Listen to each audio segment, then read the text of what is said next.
Kemerdekaan Indonesia bukan hanya hasil dari perang dan diplomasi, tetapi juga buah dari keteguhan iman dan perjuangan para tokoh Muslim yang menggabungkan nilai-nilai agama dengan semangat kebangsaan. Dalam senyap pesantren, lantang mimbar-mimbar masjid hingga ruang sidang kenegaraan, para ulama dan pemikir Muslim memainkan peran strategis dalam menyuarakan kemerdekaan sebagai bagian dari ibadah dan tanggung jawab moral. Mereka tidak sekedar melawan penjajah dengan senjata, tapi juga dengan ilmu, doa, dan gagasan besar tentang Indonesia yang merdeka dan bermartabat. Berikut adalah 6 tokoh Muslim yang tak hanya mewarnai sejarah kemerdekaan, tapi juga meletakkan fondasi moral dan spiritual bangsa hingga hari ini, yang telah dirangkum dalam jejak peradaban Hasanah Minah.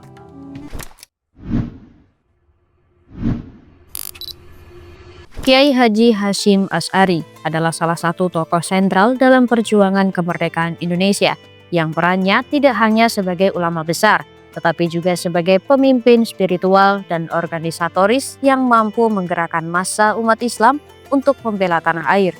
Sebagai pendiri Nahdlatul Ulama pada tahun 1926, beliau berhasil menyatukan ulama-ulama tradisionalis dalam sebuah organisasi yang berpengaruh besar dalam kehidupan keagamaan dan kebangsaan Indonesia. Peran Kiai Haji Hasyim Asy'ari dalam perjuangan kemerdekaan Indonesia mencapai puncaknya pada masa pasca proklamasi 17 Agustus 1945, ketika Indonesia menghadapi ancaman kembalinya penjajah Belanda yang diboncengi oleh sekutu. Dalam situasi genting tersebut, Kiai Haji Hasyim Asy'ari mengeluarkan fatwa jihad pada 17 September 1945 yang menyatakan bahwa membela tanah air dari penjajah adalah fardu ain, kewajiban individu bagi setiap muslim. Fatwa ini kemudian diperkuat dengan dikeluarkannya resolusi jihad oleh pengurus besar Nahdlatul Ulama pada 22 Oktober 1945. Yang menyerukan kepada umat Islam untuk berjuang mempertahankan kemerdekaan Indonesia. Resolusi jihad ini memiliki dampak besar dalam membangkitkan semangat juang rakyat, khususnya di Surabaya, yang kemudian memicu pertempuran hebat melawan pasukan sekutu pada 10 November 1945, yang dikenal sebagai Pertempuran Surabaya. Pertempuran ini menjadi simbol perlawanan rakyat Indonesia dan memperkuat posisi Indonesia di mata internasional sebagai negara yang siap mempertahankan kemerdekaannya. Selain itu, Kiai Haji Hasyim Asy'ari juga berperan dalam membina dan memimpin laskar-laskar perjuangan seperti Hizbullah dan Sabilillah yang terdiri dari para santri dan pemuda Islam yang siap berjuang di medan perang. Beliau juga aktif dalam memberikan nasihat dan dukungan moral kepada para pemimpin nasional, termasuk Presiden Soekarno dalam menghadapi tantangan mempertahankan kemerdekaan. Kontribusi Kiai Haji Hasyim Asy'ari dalam perjuangan kemerdekaan Indonesia tidak hanya terbatas pada aspek militer dan politik, tetapi juga dalam bidang pendidikan dan dakwah. Melalui pesantren Tebu Ireng yang didirikannya pada tahun 1899, beliau mendidik generasi muda dengan nilai-nilai keislaman dan kebangsaan, serta menanamkan semangat cinta tanah air dan kesiapan untuk berkorban demi kemerdekaan. Atas jasa-jasanya yang besar dalam memperjuangkan dan mempertahankan kemerdekaan Indonesia, Kiai Haji Hasyim Asy'ari dianugerahi gelar Pahlawan Nasional. Hari dikeluarkannya resolusi jihad, yaitu 22 Oktober, juga ditetapkan sebagai Hari Santri Nasional, sebagai bentuk penghargaan atas peran santri dan ulama dalam perjuangan kemerdekaan. Dengan semangat jihad yang beliau tanamkan, Kiai Haji Hasyim Asy'ari telah memberikan teladan tentang bagaimana nilai-nilai keagamaan dapat menjadi kekuatan besar dalam perjuangan nasional, serta pentingnya peran ulama dalam memimpin umat menuju kemerdekaan dan kedaulatan bangsa.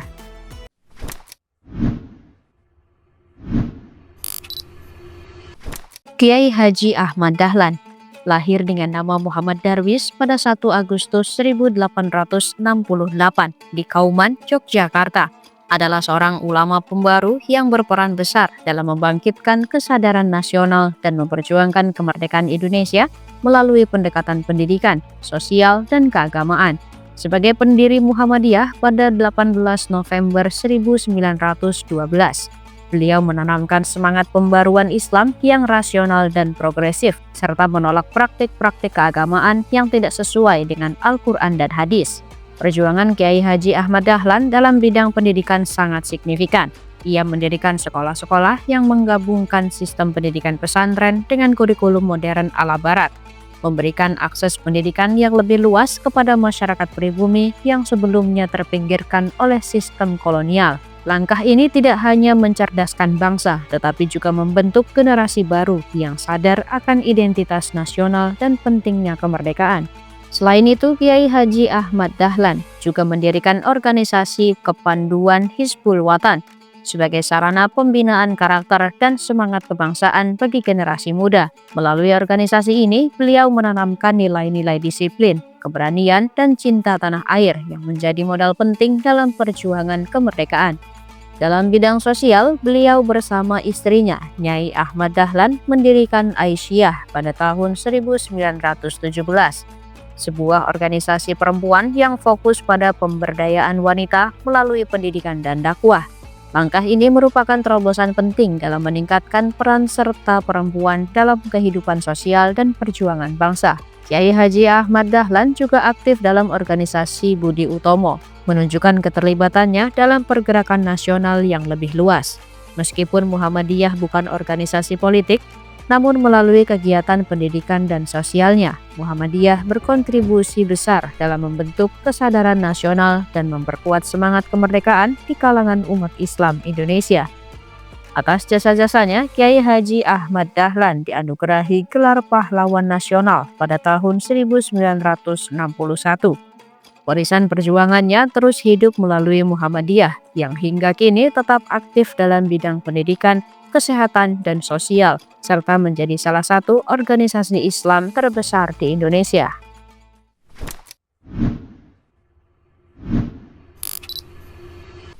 Haji Agus Salim, yang dikenal dengan julukan The Grand Old Man, adalah salah satu tokoh sentral dalam perjuangan kemerdekaan Indonesia, terutama melalui jalur diplomasi. Lahir pada 8 Oktober 1884 di Kota Gadang, Sumatera Barat, Agus Salim dikenal sebagai seorang ulama, jurnalis, dan diplomat yang menguasai banyak bahasa asing. Kemampuan linguistiknya yang luar biasa memungkinkannya berkomunikasi dengan berbagai pihak di kancah internasional, menjadikannya aset berharga dalam diplomasi Indonesia. Perjalanan perjuangan Agus Salim dimulai sejak awal abad ke-20. Pada tahun 1915, ia bergabung dengan Sarekat Islam dan menjadi salah satu pemimpin utamanya bersama host Cokro Aminoto. Keterlibatannya dalam organisasi ini menunjukkan komitmennya terhadap pergerakan nasional dan penolakan terhadap ketidakadilan kolonial.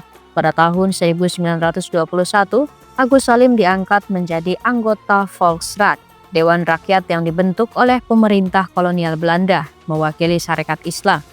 Setelah perpecahan dalam Sarekat Islam, ia bersama Cokro Aminoto mendirikan Partai Sarekat Islam Indonesia (PSII), memperkuat posisi politik umat Islam dalam perjuangan kemerdekaan. Pada masa pendudukan Jepang, Agus Salim tetap aktif dalam pergerakan nasional. Ia ditunjuk sebagai penasihat dalam Pusat Tenaga Rakyat Putera, sebuah organisasi yang dibentuk oleh Jepang, namun dimanfaatkan oleh para pemimpin Indonesia untuk mempersiapkan kemerdekaan. Menjelang proklamasi kemerdekaan, Agus Salim menjadi anggota Badan Penyelidik Usaha-Usaha Persiapan Kemerdekaan Indonesia (BPUPKI) dan turut serta dalam Panitia 9 yang merumuskan Piagam Jakarta, cikal bakal pembukaan Undang-Undang Dasar 1945. Dalam proses ini, Agus Salim berperan penting dalam menyepakati perubahan sila pertama menjadi ketuhanan yang Maha Esa demi menjaga persatuan bangsa. Setelah proklamasi kemerdekaan pada 17 Agustus 1945, Agus Salim memainkan peran vital dalam diplomasi internasional untuk memperoleh pengakuan kedaulatan Indonesia. Sebagai Menteri Muda Luar Negeri dalam Kabinet Syahril II dan III, serta Menteri Luar Negeri dalam Kabinet Amir Syarifuddin dan Hatta, ia memimpin berbagai misi diplomatik ke negara-negara Timur Tengah. Pada tahun 1947, Agus Salim berhasil mendapatkan pengakuan de jure atas kemerdekaan Indonesia dari Mesir, yang kemudian diikuti oleh negara-negara Arab lainnya seperti Lebanon, Arab Saudi, dan Yaman. Peran Agus Salim dalam diplomasi internasional mencapai puncaknya saat ia memimpin delegasi Indonesia dalam sidang Dewan Keamanan PBB di New York pada tahun 1947. Dalam forum tersebut, ia berhasil meyakinkan negara-negara anggota PBB untuk mendukung kemerdekaan Indonesia dan menentang agresi militer Belanda. Kepiawaiannya dalam bernegosiasi dan menyampaikan argumen yang kuat membuatnya dihormati di kancah internasional. Agus Salim juga turut serta dalam konferensi Meja Bundar (KMB) di Den Haag pada tahun 1949 yang menghasilkan pengakuan kedaulatan Indonesia oleh Belanda. Setelah pengakuan tersebut, ia tetap aktif dalam pemerintahan sebagai penasihat Menteri Luar Negeri hingga akhir hayatnya. Agus Salim wafat pada 4 November 1954 dan dimakamkan di Tanah Makam Pahlawan Kalibata, Jakarta. Atas jasa-jasanya, ia dianugerahi gelar Pahlawan Nasional Indonesia.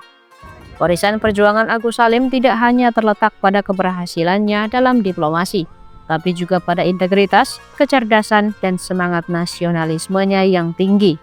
Ia menjadi teladan bagi generasi penerus dalam memperjuangkan kepentingan bangsa dengan cara yang cerdas, santun, dan bermartabat.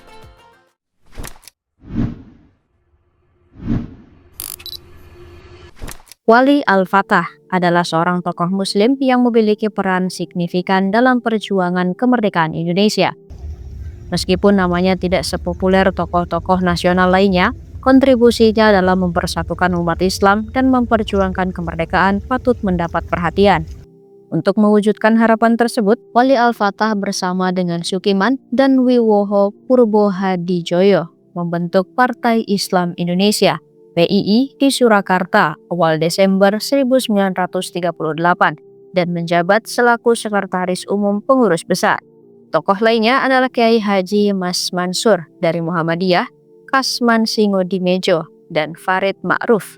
Setelah proklamasi kemerdekaan Indonesia pada 17 Agustus 1945, umat Islam Indonesia berupaya menyatukan diri dalam wadah politik yang dapat mewakili aspirasi mereka. Pada 7 November 1945, Partai Masyumi, Majelis Syuro Muslimin Indonesia, didirikan sebagai hasil Kongres Umat Islam di Yogyakarta.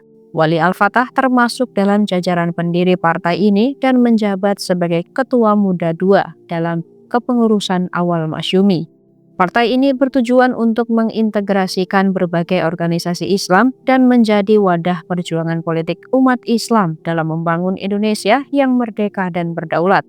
Pada tahun 1949, Wali Al-Fatah memprakarsai pembentukan Kongres Muslimin Indonesia (KMI) yang bertujuan untuk mempererat kerjasama umat Islam guna mencari bentuk kesatuan Muslimin sekaligus menghindari perpecahan. Kongres ini diadakan pada 20–25 Desember 1949 di Yogyakarta dan dihadiri oleh para alim ulama dan zu'ama dari seluruh Indonesia. Dalam kongres tersebut, Wali Al-Fatah diangkat sebagai Ketua Umum Panitia Pusat Kongres Muslimin Indonesia (PPKMI). Wali Al-Fatah sangat menekankan pentingnya kesatuan umat Islam. Pada 20 Agustus 1953, Wali Al-Fatah memperkenalkan konsep imamah, jamaah, dan baiat sebagai upaya untuk menyatukan umat di bawah satu kepemimpinan spiritual yang menjadi dasar ditetapinya kembali Jamaah Muslimin Hizbullah. Meskipun tidak banyak dikenal dalam arus utama sejarah Indonesia, kontribusi Wali Al-Fatah dalam mempersatukan umat Islam dan memperjuangkan kemerdekaan Indonesia tetap relevan. Pemikirannya tentang pentingnya kesatuan umat dan kepemimpinan spiritual terus menjadi inspirasi bagi gerakan-gerakan Islam di Indonesia. Wali Al-Fatah adalah contoh tokoh yang bekerja di balik layar, namun memiliki dampak besar dalam sejarah Indonesia. Dedikasinya dalam memperjuangkan kemerdekaan dan mempersatukan umat Islam patut dikenang dan dijadikan teladan bagi generasi penerus.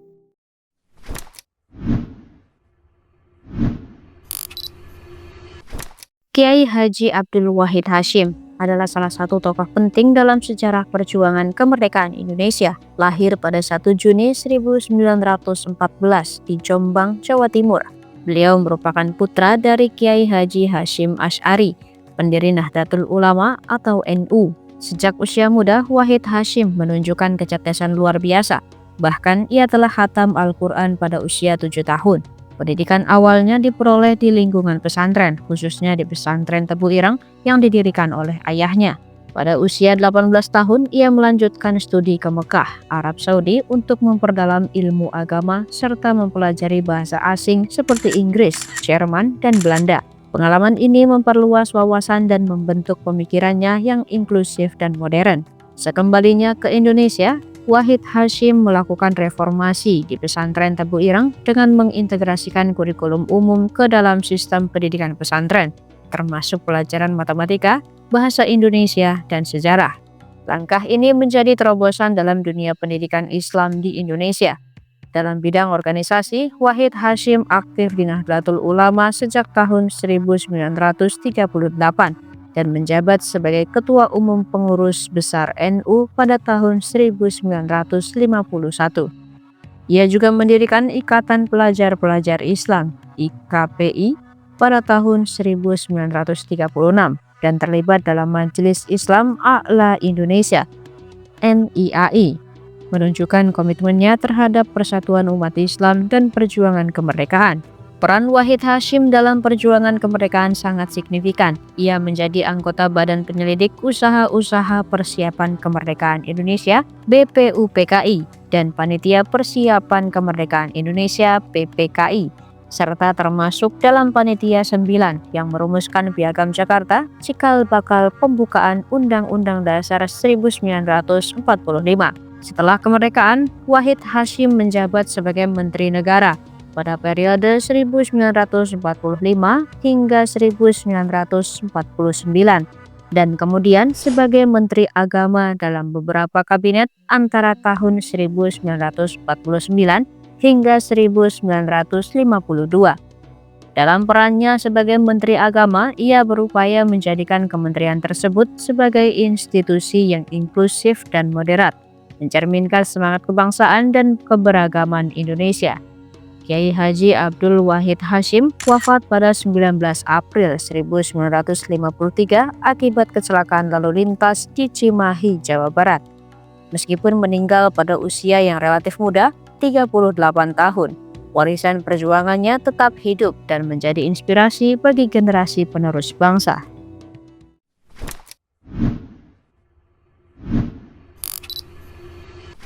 Muhammad Natsir, 17 Juli 1908 hingga 6 Februari 1993, adalah seorang ulama, intelektual, dan politikus terkemuka yang memainkan peran penting dalam perjuangan kemerdekaan Indonesia serta pembentukan negara kesatuan. Lahir di Alahan Panjang, Sumatera Barat, Natsir menempuh pendidikan di sekolah-sekolah Belanda dan mendalami ilmu Islam secara otodidak, termasuk belajar langsung dari tokoh Persatuan Islam Ahmad Hasan. Selain itu, ia juga aktif dalam dunia jurnalistik dan pendidikan, mendirikan Sekolah Pendidikan Islam Pendis di Bandung pada tahun 1930. Setelah proklamasi kemerdekaan, Natsir diangkat menjadi anggota Komite Nasional Indonesia Pusat dan menjabat sebagai Menteri Penerangan dalam beberapa kabinet, termasuk Kabinet Syahrir dan Kabinet Hatta. Pada 3 April 1950, ia mengajukan mosi integral Natsir di parlemen yang berhasil menyatukan kembali negara-negara bagian dalam Republik Indonesia Serikat menjadi Negara Kesatuan Republik Indonesia (NKRI). Sebagai Perdana Menteri kelima Indonesia, Natsir memimpin kabinet yang berorientasi pada keahlian (Zakon Kabinet) dan menetapkan kebijakan luar negeri Indonesia yang bebas dan aktif. Di bawah kepemimpinannya, Indonesia diterima sebagai anggota ke-60 Perserikatan Bangsa-Bangsa pada 28 September 1950.